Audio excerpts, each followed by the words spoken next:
Tomorrow you'll be hit by a truck. You'll be crossing a street when a Ford F-150, its hood higher than your shoulder, will run a red light and hit you going at 70 and a 35.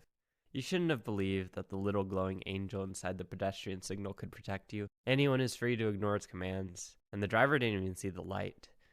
It takes a second for recognition to flash in his eyes. He has killed you. Now what?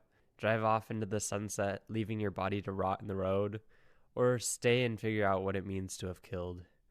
Either way, you have died. The moment of impact. But there is no moment of impact. Time is always crawling on, and the milliseconds it took for the truck's hood to smash into you, so many things happened. The arm was struck first. The metal and plastic of the car is a lot harder than your flesh, so it just kind of smashes through you like a hammer to jello. The bones snap, the ulnar and radius twisted together in thin embrace snap. Then the humerus, thick and straight, snaps a millisecond later. Your ribs splinter like toothpicks, your lungs are pierced. It's hard to tell when you die because it's so slow and sticky. The soul, surveying the damage to the flesh, tries to retch itself out and shake itself clean, but it cannot. It cannot flutter off without dragging along some spasming entrail. Although you don't notice, you spend a dreadful amount of time in that crash straddling that line.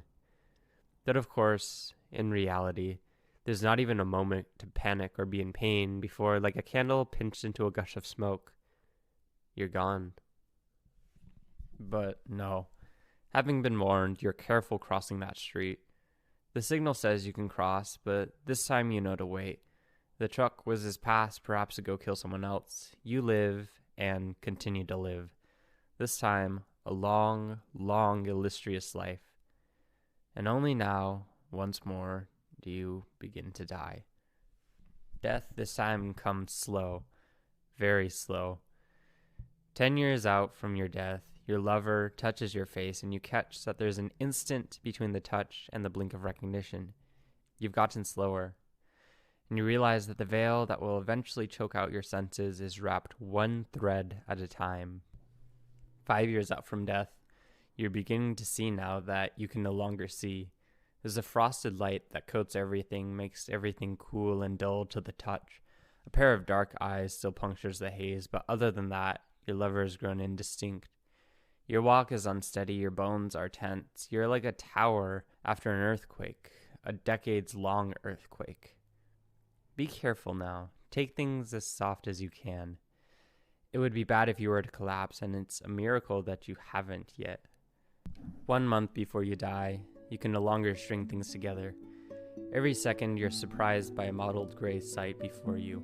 Everything is rendered into a dusty foliage. It tires, it rains. Each sensation is a cage all its own, and unaware of how it forms a jumbled labyrinth with the previous and next sensations.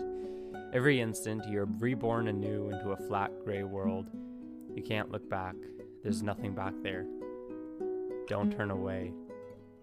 Do not turn away.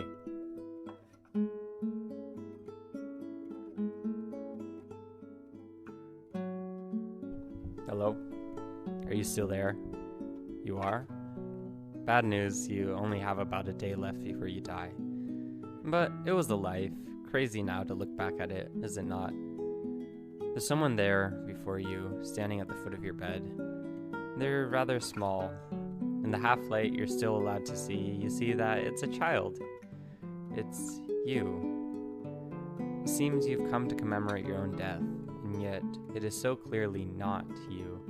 You look in the child's eyes and see apprehension and unfamiliarity. You don't have in your heart to tell them that this is their ultimate fate. But is it? Perhaps they will be the one to die in the car crash instead. And now it suddenly spreads before you, something like fear, like cool water trickling down the back of your jawbone. That child isn't you. There's an uncountable amount of starting points from which may result in you lying in this bed. This child is only one of them, but that they exist proves absolutely that they are not you. And that is not who you remember being. What do you remember? You only have chipped off memories, fragments of melodies or something. You have a heap of broken images. So many lives could have formed that heap. The negative space doesn't form any one thing. So is the child you? Somewhere along the line, a break must have occurred. Perhaps when you fell in love for the first time, that ignorant, innocent spirit crawled out of one ear and a more sinister spirit crawled in the other. You became different. But perhaps it was more mundane. In a nap between a long morning and a long evening, a childish spirit left your body and you were never the same. And so on and so on, a new spirit coming when the old one's finished its job, or was forced out, or simply withered away. It was a succession of ghosts, death after death. The child, too, looks up at you and has the same thoughts, only inverted.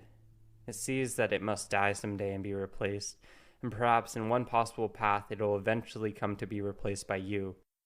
It sees that since you are alive, that must mean it is already dead and long dead. It sees that here at the base of the tree of life, a trillion branches spread out before it, of which you are a single possible twig.